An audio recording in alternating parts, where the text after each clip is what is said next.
6-7 वर्ष लागतात। हे सगळं जरी सत्य परिस्थिती असली तरी ह्याच प्रकल्पाबद्दल आपल्याला आठवत असेल, घटनाबाह्य मुख्यमंत्र्यांनी विधानसभेत जाहीर केलेलं 26 तारखेला की 4 लाख कोटी घेऊन वेदांता फॉक्सकॉन येणार आहे। MIDCच्या जर्नलमध्ये आलेलं 1 लाख कोटी घेऊन येणार आहे। उपमुख्यमंत्री महोदयांनी देखील ह्याच्याबद्दल ट्विट केलेलं, बैठका घेतलेल्या, हे सगळं जरी झालं असेल तरी जेव्हा आम्ही हा विषय काढला, लोकांसमोर आणला, त्या मिनिटाला आमच्यावर आरोप झाले, आमच्यावर टीका झाली आणि आम्ही खोटं बोलतोय असं आम्हाला सांगितलं गेलं। खोटं काय बोलत होतो हे सांगितलं गेलं जनतेला की हा प्रकल्प महाविकास आघाडी सरकारच्याच काळात पलीकडच्या राज्यात गेलेला, हा प्रकल्प मागच्याच सप्टेंबरमध्ये आपल्या राज्यातून निघून गेलेला, हा प्रकल्प आपल्या राज्यात येणारच नव्हता, हा प्रकल्प आपल्याकडे तयार काही जे काय आपण कामं करायचे असतात, जो एक बेस बनवायचा असतो प्रकल्प आणायला, तो केलाच नव्हता। हे सगळं जर खरं असेल तर मध्यंतरीच्या काळात खरं तर मी कौतुक केलेलं त्या व्यक्तीचं की ज्या व्यक्तीला 2 की 3 तासामध्ये RTIला उत्तर आलेलं, हे आपल्याला पण माहिती असेल, 2 की 3 तासात RTIला उत्तर आलेलं देशात हे कदाचित पहिलं उदाहरण असेल। मग आम्ही पण RTI टाकली, आम्ही पण विचार केला की चला अजून थोडं सत्य शोधून काढूया। त्यावेळेला RTI टाकली आम्ही, RTI मला वाटतं 29/9/2022ला टाकलेली, त्याचं उत्तर आम्हाला आलं 7/11/2022ला, साधारण 1.5 महिन्यानंतर आम्हाला उत्तर आलेलं आहे। पण मी आपल्याला त्यावेळी देखील सांगितलेलं की हा प्रकल्प, वेदांता फॉक्सकॉनचा प्रकल्प 100% काय 1000% हा महाराष्ट्रात येणारच होता आणि हा प्रकल्प पलीकडे दुसऱ्या राज्यात गेला कसा, हा एक मोठा विषय होतो। पण हे प्रकल्प मी जसं तुम्हाला सांगतो की 100 की 1000% येणार होता, ह्याचा पुरावा आज मी आपल्याकडे आणलेला आहे। कारण जर हा महाविकास आघाडी सरकारच्याच काळी पलीकडे गेला असेल किंवा त्यांना वाटलं असेल आम्हाला महाराष्ट्रात यायचंच नाहीये, मग ह्या स्टेजपर्यंत कसं पोचलं, का पोचलं, जे आज मी तुम्हाला वाचून दाखवणार आहे। माझ्या हातात एक पत्र आलेलं आहे, ते पत्र आहे 5 सप्टेंबर 2022, 5 सप्टेंबर 2022। हे लिहिलेलं आहे MIDC, तत्कालीन MIDC CEO त्यांनी पत्र लिहिलेलं आहे आणि हे पत्र आहे डिअर श्री अग्रवालजी, म्हणजे अनिल अग्रवाल साहेब, जे वेदांता फॉक्सकॉनचे चेअरमन आहेत। Subject invitation to Mumbai Maharashtra for signing MOU between MIDC and Vedanta limited. ह्याचा अर्थ काय होतो? MOU सायनिंग पर्यंत एखादी कंपनी जेव्हा येते किंवा एखादं राज्य जेव्हा येतं म्हणजे सगळी बोलणी झालेली असतात, जागा निश्चित झालेली असते, सगळं काही होऊन पुढचा टप्पा काय असतो तर MOU साईन करणं, त्याच्या पुढचा टप्पा काय असतो कॅबिनेटची मंजुरी घेणं।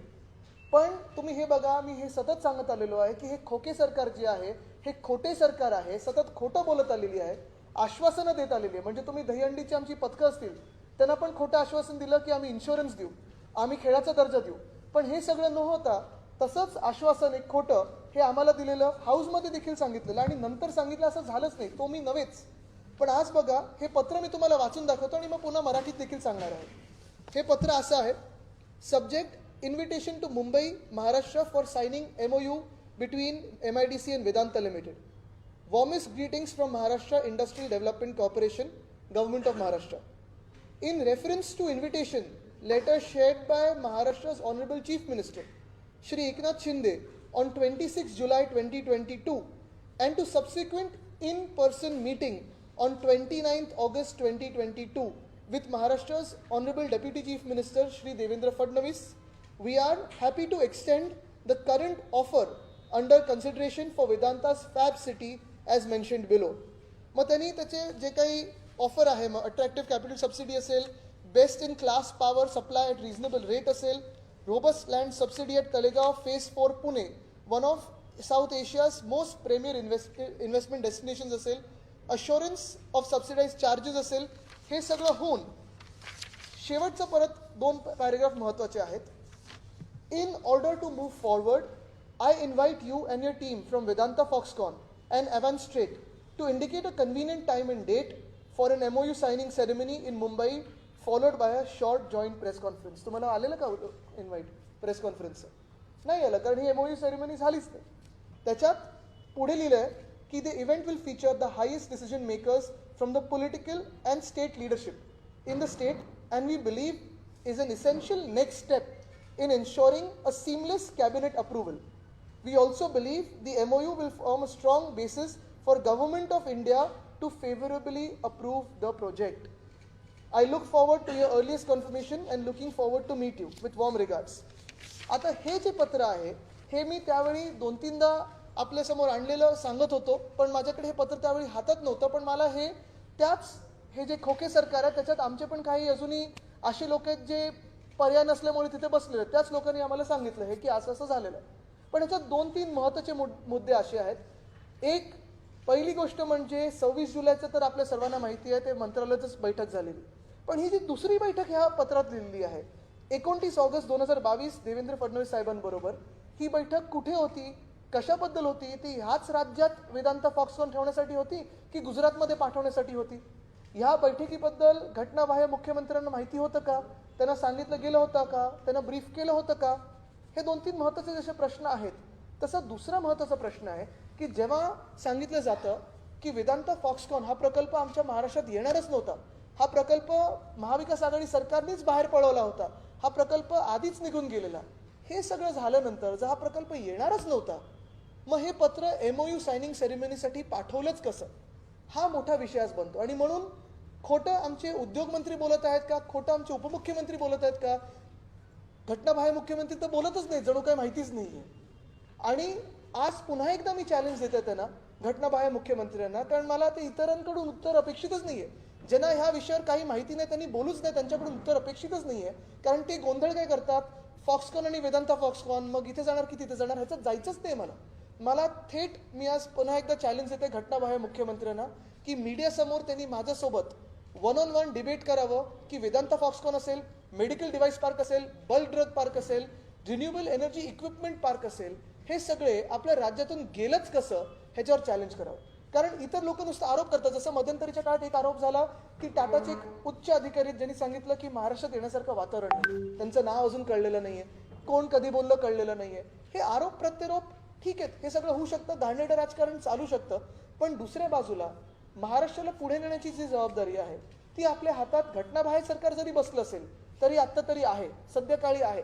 आणि हे सगळं होत असताना मग खोटं बोलण्याची काय गरज होती की हा प्रकल्प महाराष्ट्रात येणारच नव्हता? खरं जर बघितलं, जो प्रकल्प 2-3 वर्षात सुरू होत असता आपल्या महाराष्ट्रात आल्यानंतर, तो गुजरातमध्ये गेल्यानंतर त्यांना 5 ते 6 वर्ष कमीत कमी लागणार, कारण तिकडची जागा दिलेली आहे ती अजून विकसित व्हायची. इथे त्यांनी ह्याच्यात पण दिलंय की robust land at Talegaon phase 4. आता त्यावेळी पण सांगितलं गेलं की जागा दिलीच नव्हती, निश्चितच झाली नव्हती. मग हे सगळं झाल्यानंतर तुम्ही ह्या स्टेजपर्यंत पोचतातच कसे, हा मोठा विषय राहतोच. आणि म्हणून मला वाटतं आजचं सगळ्यात महत्त्वाचा विषय हाच राहणार आहे की वेदांता फॉक्सकॉन. आणि मी सतत आपल्याला वाटत असेल की आदित्य ठाकरे हे परत Vedanta Foxconn, bulk drug park, medical device park, Airbus Tata असेल, रिन्युएबल एनर्जी इक्विपमेंट पार्क असेल, ह्याच्यावर का बोलत आहेत? कारण उत्तर एकच आहे. कालच 28 तारखेला महाविकास आघाडी सरकारला 3 वर्ष झाली असती आणि महाविकास आघाडी सरकारमध्ये उद्धव साहेबांच्या नेतृत्वाखाली आम्ही सगळेच काम करत असताना 6.5 लाख कोटीची गुंतवणूक या महाराष्ट्रात आणू शकलो. डॅवॉसला जेव्हा गेलेलो तो पण आज त्यांनी मला वाटतं कॅबिनेट मंजुरी दिली आणि सायनिंग केली, ज्याचं डॅवॉसचा फोटो पण आहे आमच्याकडे, सिनार मास प्रकल्प. म्हणजे प्रत्येक गोष्ट जी आम्ही केली त्याचं क्रेडिट चोरायचं. आणि दुसरं म्हणजे जर काही झालं नाही तर हे त्यांच्या काळात झालं. पण आम्ही 6.5 लाख कोटीची गुंतवणूक त्यावेळी आणली, तेवढा रोजगार निर्माण करू शकलो, डॅवॉसमधून 80,000 कोटी आणू शकलो. कायदा सुव्यवस्था आमच्या वेळी ठीक होती, कोणी आमदार गद्दार जे होते असे वागत नव्हते की पोलीस स्टेशनमध्ये जाऊन गोळीबार करा, हे करा, असं कधीही झालं नाही. आणि महाराष्ट्र कोविड काळातून बाहेर पडलं. पण आज महाराष्ट्राचे हाल बघत असताना दुःख ह्याच गोष्टीचं होतं की जे काही सरकार बसलेलं आहे, जे खोके सरकार बसलेलं आहे, ते असं सरकार बसलेलं आहे की शेतकऱ्यांचे एका बाजूला हाल सुरू असताना आपल्या राज्यात एक शेतकरी असे आहेत ज्यांच्या शेतात कदाचित 2 हेलिपॅड आहेत, त्यांची शेती कशी होते, काय होते, त्याच्यात उत्पन्न किती, हे खरं तर त्यांना नोबेल प्राईज मिळालं पाहिजे. पण महत्त्वाची गोष्ट हीच आहे की कधी ना कधीतरी महाराष्ट्रासाठी तुम्ही काम करणार आहात की नाही, आजचा विषय हा राहतो. आणि म्हणून एवढंच सांगत असताना आपल्याला काही ह्याच्यावर प्रश्न असतील त्याला आम्ही ओपन होतो. सर, आज जी लँड अलॉटमेंट झाली आहे इंडोनेशियाच्या कंपनीला पल्प याच्यासाठी, याबाबत आपण बोलत आहात की दावोसमध्ये हो, सांगू शकाल की काय प्रक्रिया? ह्याच्यात मी आणलं ना फोटो, मी त्या दिवशी पण दाखवलेलं. हे सिनार मास पल्प अँड पेपर सिनार मासचं. आता हे 10,500 कोटीचा प्रकल्प आहे. 23/5/2022 आमचा फोटो आहे. हा डॅवॉसचा फोटो आहे. हा प्रकल्प आम्ही त्यावेळी MOU सही केलेली. आम्ही डॅवॉसवरनं आलो, सरकार आमचं गद्दारी करून पाडलं गेलं आणि नंतर अर्थात कॅबिनेटसाठी आम्हाला वेळच नाही मिळाला. हे सगळं प्रकल्प जोपर्यंत तुम्ही हे करता, आता तुम्ही विचार करा, जो प्रकल्प आम्ही 2022च्या मेमध्ये तिथे MOU केलेला, त्यांना 5 की 6 महिने लागलेत त्या प्रकल्पाला मंजुरी देण्यासाठी. असे अनेक प्रकल्प अजूनही MIDC मध्ये आहेत जे रिव्ह्यू किंवा स्थगितीमध्ये ठेवले असतील, अनेक प्रकल्प असे आहेत ज्यांना अजून मंजुरी मिळालेली नाही. हे कशासाठी मंजुरी मिळाली नाही, रिव्ह्यू म्हणजे नक्की याचा अर्थ या उद्योग मंत्र्यांच्या डिक्शनरीमध्ये काय असतो हे त्यांनी सांगावं. पण एक निश्चित आहे, मध्यंतरी मला वाटतं आपल्याच कुठच्या तरी एका पेपरनी किती MOUs महाराष्ट्रात साईन केले होते, किती सह्या झाल्या होत्या आणि किती ऑन ग्राउंड एक्झिक्यूट झालेत, त्याच्यात 93% मला वाटतं एका मोठ्या न्यूजपेपरनी सांगितलेलं, त्यांनीच ॲनालिसिस केलेलं. म्हणून उत्तर हे सोपं आहे. पण आजचा विषय हाच राहतो की हे सगळे प्रकल्प जात असताना महाराष्ट्राच्या जनतेशी या खोके सरकारने खोटं बोलण्याचं कारण काय.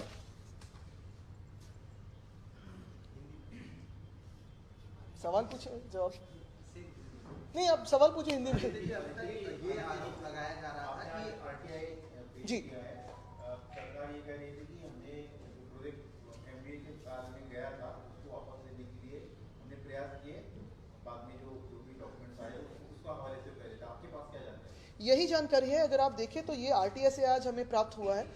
RTI प्राप्त होने के लिए हमें 1.5 महीना लगा. कई ऐसे लोग हैं जिनको 2 घंटे में भी मिलते हैं RTI, उनका मैं स्वागत करता हूँ. देश में ऐसे हो तो उनको पुरस्कार मिलना चाहिए. लेकिन यही बात रही कि जो वेदांता फॉक्सकॉन का प्रकल्प जो था, जो एक प्रोजेक्ट था जो गुजरात गया, कारण अनेक हो सकते हैं, उस पर मैं कोई सवाल नहीं उठाता. कोई किसी भी राज्य में कोई भी इन्वेस्टमेंट आए तो अच्छी बात है. देश के हर एक राज्य में इन्वेस्टमेंट आना ज़रूरी है. लेकिन जो प्रोजेक्ट हमारे महाराष्ट्र में 100% आने वाला था, 100% आने वाला था, वो लास्ट मिनट को अगर किसी दूसरे राज्य में जाता है, अन्य राज्य में जाता है, और फिर सवाल यही उठता है कि कैसे गया, क्यों गया. ये सरकार जो है निकम्मी सरकार है, खोके सरकार है. तो भी इन्होंने कुछ काम किया कि नहीं किया, कुछ मेहनत ली कि नहीं ली. और आज RTI से जो प्राप्त डॉक्यूमेंट्स है उसमें तो यही लिखा गया है कि 5 सितंबर को एक लेटर लिखा गया था, खत लिखा गया था, जिसको शायद जवाब वेदांता फॉक्सकॉन से आया नहीं होगा क्योंकि ये 5 सितंबर का है. 11 सितंबर को उन्होंने डिक्लेयर कर दिया कि हम गुजरात जा रहे हैं. लेकिन इसमें साफ तौर पे लिखा गया है कि 29 अगस्त 2022 को राज्य के जो डेप्यूटी चीफ मिनिस्टर उनसे मुलाकात हुई, इन पर्सन मीटिंग हुई, और उसी को लेके जो कोई एक एग्रीमेंट हुआ था, सब्सिडी हो, पावर रेट हो, सब हो, उसी को लेके MOU कब साइन करे, इसी पे सवाल. और यही खत उन्होंने MIDC ने लिखा था वेदांता फॉक्सकॉन को.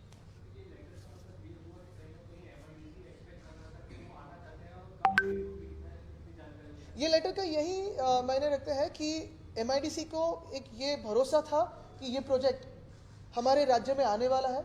MIDC को पूरा यकीन था क्योंकि इसमें देखा होगा आपने वो पूरी सब्सिडी ऑफर, कैबिनेट नोट, हाई पावर कमेटी की नोट, ये तो सबके सामने आई थी. तड़ेगा और धोलेरा के बीच में जो कंपैरिजन है वो भी जो उनके ही PMC ने दिया था वो भी सबके सामने रखा गया है. तो फिर ऐसी क्या बात हुई कि इस मीटिंग के बाद या इस मीटिंग के दौरान इन्होंने डिसाइड कर लिया कि महाराष्ट्र में नहीं गुजरात में जाना चाहिए. क्या इस मीटिंग के बारे में मुख्यमंत्री महोदय को, जो अनकॉन्स्टिट्यूशनल है, तो भी उनको पता था? ये मीटिंग में क्या बातचीत हुई? ये ऐसी बातचीत तो नहीं हुई ना कि आप गुजरात जाओ महाराष्ट्र में ना आओ, ऐसे भी हो सकता है. तो इसमें क्या हुआ ये लोगों के सामने आना जरूरी है. सर, आपण आता एक गंभीर आरोप केलाय की उपमुख्यमंत्री आणि दावोसमध्ये अशी काही दावोसच्या बाबत उपमुख्यमंत्री आणि वेदांताबाबत एक मीटिंग झाली होती, याची माहिती मुख्यमंत्र्यांनी दिली. याबाबत नाही, मी हे नाही सांगत आहे, मी एवढंच सांगत आहे की मुख्यमंत्र्यांना ह्याच्याबद्दल माहिती होतं का. दुसरं म्हणजे नक्की काय त्या चर्चेत झालं. कारण बघा तुम्ही 29 ऑगस्टला जी भेट झाली त्या भेटीत काही ना काहीतरी ठरलं असेल. कारण जेव्हा राज्याचे उपमुख्यमंत्री भेटतात, देवेंद्र फडणवीस साहेब भेटतात, आणि त्यानंतर जे काही ठरलं जातं त्याच्यानंतर हाय पॉवर्ड कमिटी जी असेल, आता हाय पॉवर्ड कमिटी ह्याच्या आधी झाली की नंतर, पण हा पूर्ण टाईमलाईन माझ्याकडे आहे. हे सगळं होत असताना 5 सप्टेंबरला जेव्हा पत्र लिहिलं जातं की ह्या मीटिंगच्या अनुषंगाने आम्ही तुम्हाला हे सगळं ऑफर केलेलं आहे, आता MOU सायनिंग कधी करायचं आम्हाला सांगा. आणि 11 सप्टेंबरला उत्तर कुठचंही ह्या पत्राला न येता जेव्हा एखादी कंपनी सांगते आम्ही दुसऱ्या राज्यात, ट्विटरवर सांगते, ऑफिशियल उत्तरात नाही, ह्याचा अर्थ काय होतो हा आपण काढावा. आदित्य आपके बोले दूसरे टोटली ब्लेम लिए, वो बोल रहे आपकी तरफ से प्रॉब्लम है, आप ऑन पेपर सब डॉक्यूमेंट्स हैं. जो लास्ट मिनट मीटिंग हुई एमओयू से साइन से पहले, क्या लगता है कि क्यों ये अपना project all of sudden from Maharashtra to Gujarat transfer हो गया? अभी जैसे आपने कहा ब्लेम गेम में मैं जाना नहीं चाहता क्योंकि ये ब्लेम गेम तो राजनीति हुई. ये भवितव्य की बात है, ये लोगों के भविष्य की बात है. हजारों युवा है, लाखों युवा है जिनको रोजगार चाहिए, हर एक राज्य में चाहिए, हर एक राज्य में इन्वेस्टमेंट जाना ज़रूरी है. और यही मैं सोच रहता हूँ कि हर एक राज्य में जब इन्वेस्टमेंट जाएगी तब पूरे देश का विकास होगा. लेकिन जैसे आपने कहा कि जो इन्वेस्टमेंट हमारे राज्य में 100% आने वाली थी, जो हम इनकार नहीं कर सकते कि ये इन्वेस्टमेंट पहले कहीं और जाने वाली थी। आज तो पूरा प्रूफ मिल गया है इस खत के द्वारा कि 5 सितंबर को तो MIDC को पूरा भरोसा था कि ये इन्वेस्टमेंट महाराष्ट्र में आने वाली है। ऑफर डॉक्यूमेंट भी किया था और ये MOU के बाद उन्होंने ये भी लिखा है कि गवर्नमेंट ऑफ इंडिया को हमारी कैबिनेट नोट जाएगी और government of India say approval आएगी।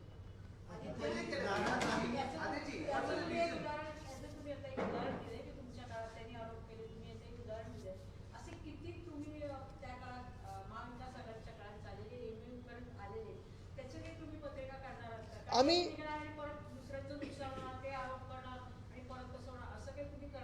मला वाटतं मध्यंतरीच्या काळात टाइम्स ऑफ इंडियानी पूर्ण एक अनालिसिस केलेलं, ते सगळे MOUची यादी आपल्याला पण देतो, आपण शोधू शकता त्याच्यावर 93% MOUs हे एक्झिक्यूट झालेले, तिथे काम सुरू झालेलं आहे. तसंच जसं मी सांगितलं ना की डॅव्हॉसमध्ये जे आम्ही 80,000 कोटीचे MOU साईन केले, आल्यानंतर सरकार पडलं, पण हे MOUs अजूनही जिवंत आहेत, त्यांना एक्झिक्यूट करण्याची गरज आहे. आज एक सिनारमासचा प्रकल्प त्यांनी फायनलाइज करून एक्झिक्यूट केलेला आहे. एक्झिक्यूट ते नुसतं सही केलेली आहे, त्यांना 5 महिने लागले त्याच्यासाठी. सुभाष देसाई साहेब जेव्हा उद्योग मंत्री होते किंवा महाविकास आघाडीचं सरकार होतं, साधारण 6.5 लाख कोटी एवढी गुंतवणूक आपण महाराष्ट्रात आणली कोविडचा काळ सुरू असताना आणि हेच केंद्र सरकार असताना. म्हणजे एकंदर असं वाटायला लागलेलं आहे की हे खोके सरकार केंद्र सरकारकडे आता बोट दाखवते का की तुमच्यामुळे आमच्याकडे येत नाहीये. कारण केंद्र सरकार हेच असताना महाविकास आघाडी सरकार आणि आम्ही एक डबल इंजिनचं सरकार म्हणून काम करतच होतो.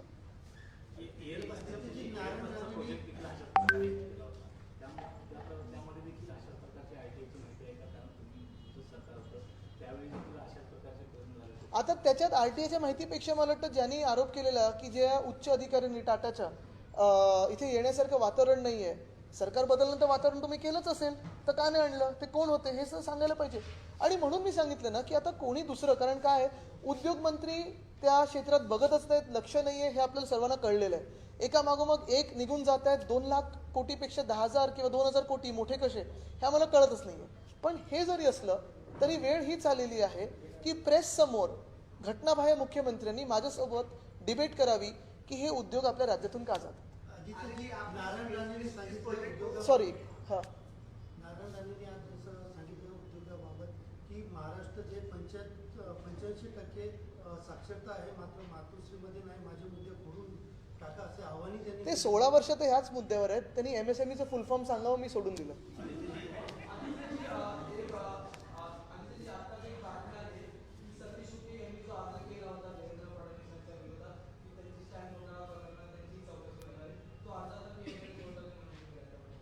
नाही ठीक आहे, आता ती बातमी आपल्याकडून मला आलेली आहे, मी त्याच्यावर जास्ती बोलणार नाही कारण थोडी माहिती घेणं गरजेचं आहे. पण जसं मी सांगितलं की हा विषय मी सतत का लावतोय, कारण आज कितीही विषय आपल्या राज्यात बघाल तुम्ही, अनेक विषय महाराष्ट्रात आहेत, पण सर्वात मोठा विषय हाच आहे की आपल्या राज्यातून जो उद्योग निघून जात आहे. कारण पॉलिटिकल इन्स्टेबिलिटी, राजकीय अस्थिरता असल्यामुळे कोणाचाही विश्वास नाही या खोके सरकारवर. हे सरकार अल्प आयुचं आहे हे सगळ्यांना माहिती आहे. ज्या दिवशी आम्हाला न्याय मिळेल त्या दिवशी हे लोक डिस्क्वालिफाय होणार आहेत आणि सरकार कोसळणार आहे हे देखील लोकांना माहिती असल्यामुळे आज उद्योजक आपल्या राज्यात येत नाही आहेत. माझी तर विनंती हीच राहील आणि मी हे परत सांगितलेलं आहे की ह्याच्यात उपमुख्यमंत्र्यांचं नाव खराब होत आहे. जर मी त्यांच्या जागी असतो तर मी ह्या सरकारमधून बाहेर पडलो असतो आणि पुन्हा एकदा निवडणुकीला सामोरे गेलो असतो. कारण बघा तुम्ही, कायदा सुव्यवस्था हा त्यांच्याकडे विषय आहे. कुठेही हे गद्दार आमदार काही करतात, कुठे दादागिरी करतात, गोळीबार करतात, मारामारी करतात, कुठेही ॲक्शन होत नाही. ह्याच्यात नाव उपमुख्यमंत्र्यांचं खराब होतं. एअरबसचा प्रकल्प तेच आणतील असं उद्योग मंत्र्यांनी सांगितलेलं, उपमुख्यमंत्री आणतील, ते आणू शकले नाहीत. आज वेदांता फॉक्सकॉन बद्दल ही जी नोट आलेली आहे ह्याच्यात उद्योग मंत्र्याचा काडी मात्र कुठेही उल्लेख नाही आहे. म्हणजे उद्योग मंत्र्याचा उद्योग खात्याशी संबंध आहे की नाही, त्यांना खरंच काय चाललंय हे माहिती आहे की नाही, हेच विषय कळत नाही आहेत. आदित्य जी, हिंदी में जानना चाहेंगे, आप पे आरोप ये लगाए गए थे कि अधिकारी मिलकर देवेंद्र फडणवीस जब विपक्ष में थे तब भी कहा गया उनसे कि माहौल खराब है महाराष्ट्र का. ये उन्होंने एक प्रेस कॉन्फ्रेंस लेकर कहा था, कई सारे आर्टिकल दिखाए और इसमें ये कहा गया कि 29 अगस्त को वो इन पर्सन मिले थे. बिल्कुल. और उसके कुछ दिनों बाद ही ये प्रोजेक्ट गुजरात चला जाता है. इसे आप किस तरह से देखते हैं और जो आरोप आप पर लगाए गए थे उससे आप. ये दुर्भाग्यपूर्ण बात है कि 29 अगस्त को जो बैठक हुई DCM साहब और ये जो वेदांता फॉक्सकॉन अवांस्टार की टीम है उनके साथ हुई, उसकी कोई डिटेल्स जनता में नहीं है. मुख्यमंत्री महोदय को पता है कि नहीं पता ये भी हमें मालूम नहीं. लेकिन ऐसी बैठक होने के बाद ये ऑफर लेटर जब MIDC लिखती है पूरा भरोसा रहकर कि चलो ये प्रोजेक्ट हमारे राज्य में आना चाहता है, लाएंगे इसको, और फिर 11 सितंबर या 12 सितंबर को ये प्रोजेक्ट निकल जाता है, ये काफ़ी दुर्भाग्यपूर्ण बात है। अभी माहौल कैसे था ये आप जानना चाहते तो हमारे वक्त जो एमवीए की सरकार थी, कोविड की जो मैनेजमेंट है डब्ल्यूएचओ ने प्रेस करी थी, पीएम साहब ने प्रेस करी थी, सुप्रीम कोर्ट हाई कोर्ट ने प्रेस करी थी। अगर आप देखिए इंडस्ट्रीज़ के बारे में तो 6.2 लाख करोड़ इतनी इन्वेस्टमेंट हमारे महाराष्ट्र में आ चुकी है। ये सारे प्रोजेक्ट हमारे महाराष्ट्र में आना चाहते थे, राज्य में आना चाहते थे। डावोस में हमारे 3 दिनों में हमने 80,000 करोड़ के लगभग एमओयू साइन करवाए थे। अभी अगर आप देखें तो पिछले 5 महीनों में एक भी अनाउंसमेंट ऐसी नहीं है जो ओरिजिनल हो, एक भी अनाउंसमेंट ऐसी नहीं है जो जेन्युइन हो, और जो अनाउंसमेंट होती है उस पर कोई एग्जीक्यूशन नहीं हो रहा। तो ये एक राज्य के लिए और राज्य के युवाओं के लिए, राज्य के सारे नागरिकों के लिए दुर्भाग्यपूर्ण बात है कि 5 महीने 4 महीने हम एक अनकॉन्स्टिट्यूशनल गवर्नमेंट के हिसाब से काम कर रहे हैं। आदित्य सर, एक पॉलिटिकल प्रश्न आहे. राज्यपाल ज्या पद्धतीने छत्रपती शिवाजी महाराजांबद्दल बोलले, उद्धव ठाकरे यांनी पत्रकार परिषद घेतली. शिवसेना याबाबत पुढची भूमिका काय घेणार आहे? महाराष्ट्र बंदची हाक असेल किंवा कशा? एक आहे नक्कीच महाविकास आघाडी सरकार म्हणून आम्ही सगळ्यांनी एकत्र आणून ह्याच्यात पुढची भूमिका कशी करायची, काय करायची, शांततापूर्वक आंदोलन कसं करायचं हे आहे.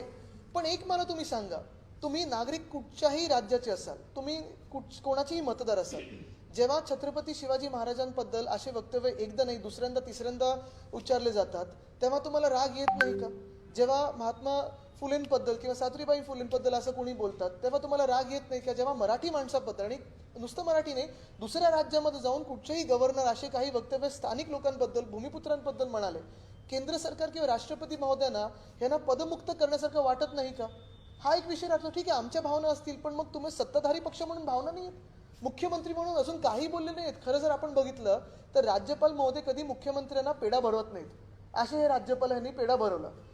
दुसरं, अनेकदा आपण बघितलेलं आहे की राजकीय वक्तव्य केलेली आहेत, राजकीय घडामोडीत अनेकदा आमच्याशी पण राजकीय चर्चा झालेल्या आहेत. आणि मी डॉक्टर पी.सी. अलेक्झांडर साहेबांपासून आत्तापर्यंत गव्हर्नरशी खूप वेळा अनेक भेटीगाठी झालेल्या आहेत. माझ्या आजोबांसोबत गेलेलो राजभवनावर, माझ्या वडिलांसोबत, पक्षाच्या नेत्यांसोबत गेलेलो आहे, स्वतः गेलेलो आहे. कधीही अशी भूमिका कोणी घेतली नव्हती. म्हणजे सतत जे राज्यपाल महाराष्ट्रासाठी आलेले ते महाराष्ट्राची भूमिका घेऊन पुढे जात होते. पण आज बघा, आपण महाराजांचा अपमान असेल, महात्मा फुलेंचा अपमान असेल, हे सगळं होत असताना देखील कुठे ना कुठेतरी इतर वक्तव्य होतात जेणेकरून राज्यपालांना कव्हर मिळावं.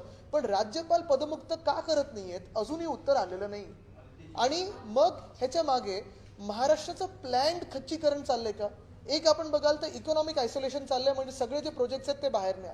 मुंबई तोडायचा प्रयत्न आहे, पण मुंबई तोडू नाही शकत, तर मुंबईचं महत्त्व कमी करा. मुंबईचा आवाज मंत्रिमंडळात ठेवू नका. महाराष्ट्रात असं वातावरण निर्माण करा ज्याच्यातून उद्योजक कोणी पुढे येणार, कृषी क्षेत्र कोलमडेल, सर्व्हिस सेक्टर बंद पडेल, आणि मग ह्या महाराष्ट्राला मागे टाकल्यानंतर महाराष्ट्राचे तुकडे करा, असं साधारण चाललेलं आहे. कदाचित असंही असू शकतं की जसं गुजरातच्या निवडणुकीसाठी प्रकल्प तिथे नेले, तसं कर्नाटकची जी येणारी निवडणूक आहे, आणि तिथे मी ऐकतो की तिथे पण परिस्थिती थोडी पुढे मागे होत असते आत्ताच्या सत्ताधारी पक्षाची, त्याच्यासाठी आपले जिल्हे आणि गावं तोडून कर्नाटकाला देणार आहेत का? हे असं सगळे खेळी चालू आहेत. पण महत्त्वाचा मुद्दा हाच राहतो की एवढं सगळं वक्तव्य केल्यानंतर राज्यपालांवर काही कारवाई करत का नाहीत, पदमुक्त करत का नाहीत, जेव्हा संपूर्ण महाराष्ट्राची भूमिका ही आहे की या राज्यपालांना पदमुक्त केलं पाहिजे, मग अजूनही या राजकीय राज्यपालांना त्यांच्या जागी का ठेवलं?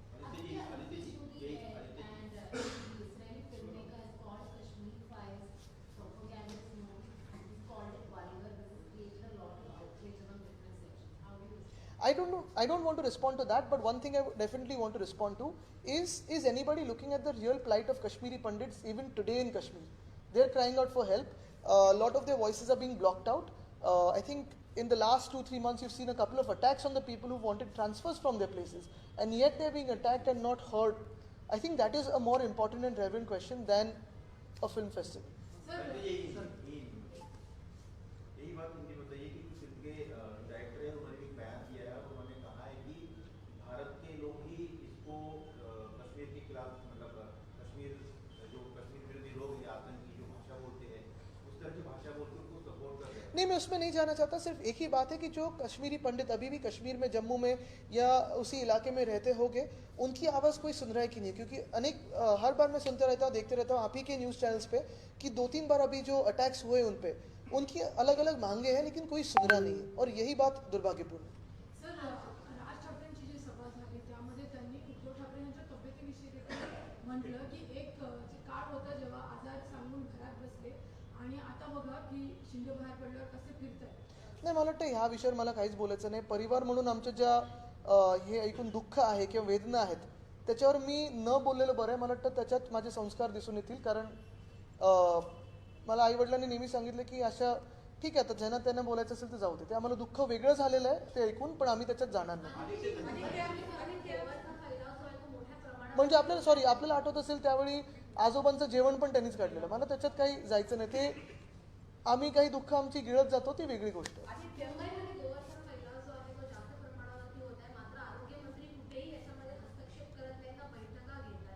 आता हाच विषय तुम्ही जो घेतलेला तो महत्वाचा आहे. बघा, तुम्ही आरोग्यमंत्र्यांनी मध्ये काही वक्तव्य केलेले आहे की तो हॅफकिन कोण आहे त्याच्याकडून औषधं घेणं बंद करा. आता असे आरोग्यमंत्री मिळाल्यानंतर आता तुम्ही पहिल्यांदा बघा, परवाकडे मिझल्ससाठी केंद्र सरकारकडून पत्र आलंय की सिरियसली घ्या. राज्य सरकारला ही नोटीस आली आहे. कोविडच्या काळात दुसऱ्या भूमिकेचं सरकार असताना देखील कधी असं पत्र आलं नव्हतं. उलट आम्ही त्यांना बोलवायचो की तुम्ही आम्हाला सांगा की अजून काय आम्ही कमी पडतोय का, आम्ही नक्की काय केलं पाहिजे, आणि ह्याचं कौतुक जगभरात झालेलं. पण आत्ता तरी मुख्यमंत्री काही बोलत नाहीयेत. दुसऱ्या राज्यांमध्ये चाललेत स्वतःसाठी काय काय मागायला. आरोग्यमंत्री कुठे आहेत माहिती नाही. कृषी क्षेत्रात पण असेच हाल आहेत. कृषी मंत्री जिल्हाधिकाऱ्याला विचारतात दारू पिता का, त्यांना ते एक्साईजबद्दल बोलतात, एक्साईज मंत्री खोक्यांबद्दल बोलतात, उद्योग मंत्री कृषीबद्दल बोलतात. आणि हे सगळं होत असताना मंत्रिमंडळाचा विस्तार अजूनही झाला नाही. आणि विस्तार न झालं म्हणून विस्तारामधून इकडे तिकडे नेतात त्यांना. आदित्य, महिलांबद्दलचा विषय वारंवार आहे. जसं उद्योग घालवताय ते अस्थिर वातावरण आहे, तसंच एक रामदेव बाबा नावाचे महान व्यक्ती येऊन ते जे बोलले, ज्या पद्धतीने वाक्य त्यांनी बोलले ते समस्त महिलांसाठी अपमानकारक. बाजूला उपमुख्यमंत्र्यांच्या पत्नी होत्या ज्या नेहमी बोलतात, आणि मुख्यमंत्र्यांचे चिरंजीव होते तेही खासदार आहेत, त्यांनीही काही शब्द उच्चारले नाहीत. मात्र त्याबद्दल फक्त आपल्या महिला आयोगाला त्यांनी माफी मागून पास झालं. म्हणजे महिलांची सुरक्षा नाही, उद्योग नाही. पण आपण नाही ताई, आपण एक बघा, ज्या राज्यात मंत्रिमंडळात एक सुद्धा महिला नाही, ज्या राज्यात एक महत्वाचे मंत्री 8 की 9 वेळा शिवीगाळ करू शकतात, आणि नुसतं महिला म्हणून, म्हणजे तुम्ही एक महिला संसद म्हणून नाही, महिला खासदार म्हणून नाही, तर महिला म्हणून, आणि कुठेच काही आवाज होत नाही, त्या मंत्रिमंडळाकडून काय अपेक्षित आहे? ठीक आहे, मला वाटतं एक आजचा महत्वाचा विषय हाच राहतो की पुन्हा एकदा ज्यावेळी सांगितलं गेलं होतं, नाही अभि आता मी बोललोच, पण आजचा एक महत्वाचा विषय हाच राहतो, सगळ्यात महत्वाचा विषय हाच राहतो की वेदांता फॉक्सकॉन. आणि मी परत ह्याच्यावरच बोलत राहणार, कारण आजच्या महाराष्ट्राला रोजगाराबद्दल उत्तर पाहिजे, रोजगार पाहिजे. आणि महत्वाची गोष्ट म्हणजे प्रकल्प येण्यासाठी आपण सगळे काम करत आहोत. त्याच्यात हे प्रकल्प का नाही आले, हा प्रकल्प तुम्ही सायनिंग पर्यंत गेल्यानंतर का निघून गेलात, ह्याच्यावर हा विषय आपण आज तूर्त थांबूया. अजून याच्या विषयात परत बोलूया. सर, वंचित आघाडीने असं म्हटलं आहे, वंचित आघाडीने असं म्हटलं की त्यांनी होकार वळवला आहे, शिवसेनेबरोबर आमची आघाडी होणार आहे. फक्त अजून हे ठरलं नाही की महाविकास आघाडी तिसरा पक्ष असणार की आम्ही शिवसेनेबरोबर. ते मोठे नेते ठरवतील. माझा विषय आज महत्वाचा हाच राहील. कितीही मी राजकीय कुठचंच आज जास्ती बोललेलो नाही, कारण मी परत हेच सांगतो, आणि प्रत्येक बैठकीत आपण हेच घेतलंय, प्रत्येक प्रेस कॉन्फरन्समध्ये, की महाराष्ट्राला मी कदाचित आपल्याला काही लोकांना कंटाळा पण येईल, पण हे विषय खूप महत्त्वाचे आहेत. कारण आपण खूप राजकीय वातावरणात फिरत असतो, आपल्याला वाटत असतं की टीका आरोप प्रत्यारोप एकामेकांवर केले तर खूप काही आपण मोठं झालो, पण हे न होता मला वाटतं सामान्य नागरिकाचे जे विषय आहेत, मग महागाई असेल, महिलांची सुरक्षा असेल, किंवा जसं मी आज परत उद्योग आणि रोजगार हा विषय घेतलेला आहे, हे खूप महत्त्वाचे आहेत. आणि हे जनतेसमोर सत्य जाणं महत्त्वाचं आहे, आणि म्हणून आज आपल्याशी पुन्हा एकदा बोललो. धन्यवाद.